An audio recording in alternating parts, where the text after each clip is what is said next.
Bismillahirrahmanirrahim. Assalamualaikum warahmatullahi wabarakatuh. Alhamdulillahirabbil alamin wa bihi nasta'in wa ala umuri dunya waddin. Wassalatu wassalamu ala asyrafil anbiya'i wal mursalin wa ala alihi wa sahbihi ajma'in. Amma ba'du. Sahabat kurma yang senantiasa diberikan rahmat oleh Allah Subhanahu wa taala. Islam mengajarkan kita untuk senantiasa membangun hubungan baik dengan Allah yang disebut dengan hablum minallah.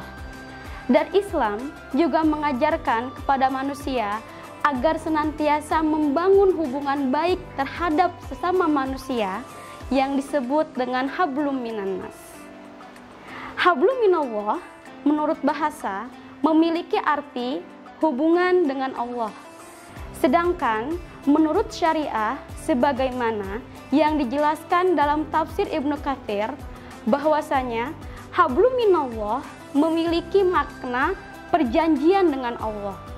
Maksudnya kita berjanji untuk senantiasa beriman kepada Allah, bertakwa kepada Allah agar kita selamat baik di dunia maupun di akhirat.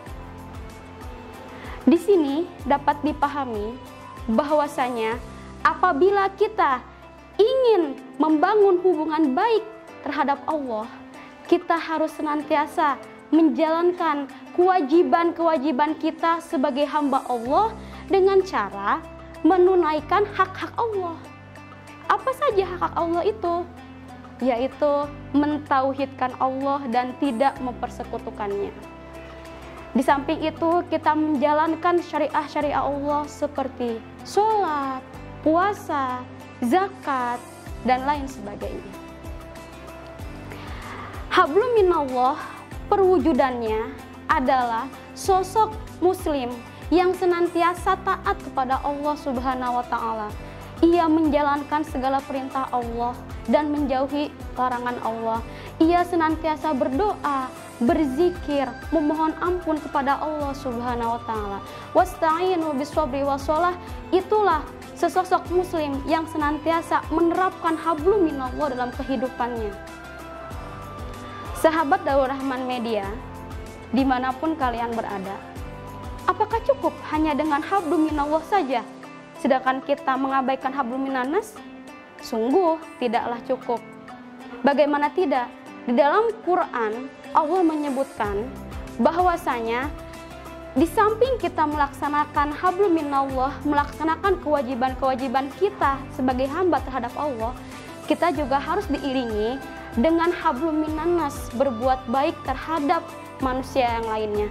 Karena kita termasuk makhluk sosial yang butuh dengan bantuan orang lain. Sebagaimana Allah menyebutkan dalam Quran surah An-Nisa ayat 36 yang memiliki arti, dan sembahlah Allah dan janganlah engkau menyekutukannya dengan sesuatu pun, dan berbuat baiklah terhadap orang tua kalian, terhadap kerabat-kerabat kalian, terhadap orang-orang yatim, orang-orang miskin, kemudian terhadap tetangga, baik yang dekat maupun yang jauh. Sebagaimana Allah telah menyebutkan dalam Quran surah An-Nisa ayat 36 yang memiliki arti, dan sembahlah Allah dan janganlah engkau mempersekutukannya, dan berbuat baiklah kepada orang tua, kepada kerabat-kerabat, kepada orang-orang miskin, kepada anak-anak yatim, kepada tetangga baik yang dekat maupun tetangga yang jauh, kepada teman sejawat, kepada ibnu sabil, dan kepada hamba sahaya. Dan sungguhnya Allah tidak menyukai orang yang sombong dan membanggakan dirinya. Dalam ayat tersebut disebutkan ada dua bentuk akhlak. Yang pertama adalah bentuk akhlak kita terhadap Allah Subhanahu wa taala, yaitu dengan mentauhidkan Allah dan tidak mempersekutukannya. Kemudian bentuk akhlak yang kedua adalah kita senantiasa berbuat baik, baik terhadap orang tua, terhadap kerabat, terhadap teman, terhadap siapapun yang kita jumpai, hendaklah kita berbuat baik kepada siapapun. Baiklah sahabat kurma, yang dirahmati Allah Subhanahu wa taala. Di bulan Ramadan ini kita berpuasa, menjalankan kewajiban kita sebagai hamba Allah.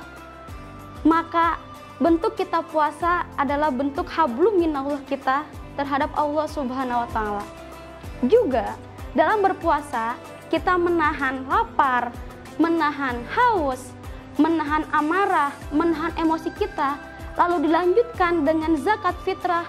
Itu merupakan bentuk latihan kita untuk menjalankan hubungan baik kita dengan sama manusia yang disebut dengan hablum minannas. Oleh karena itu, kita sebagai manusia yang beriman dan bertakwa kepada Allah haruslah senantiasa, selain kita mengerjakan ibadah-ibadah Allah, kita juga harus berbuat baik terhadap sama manusia. Mungkin cukup sekian yang bisa saya sampaikan. Mohon maaf apabila terdapat berbagai macam kesalahan. Akhirul kalam.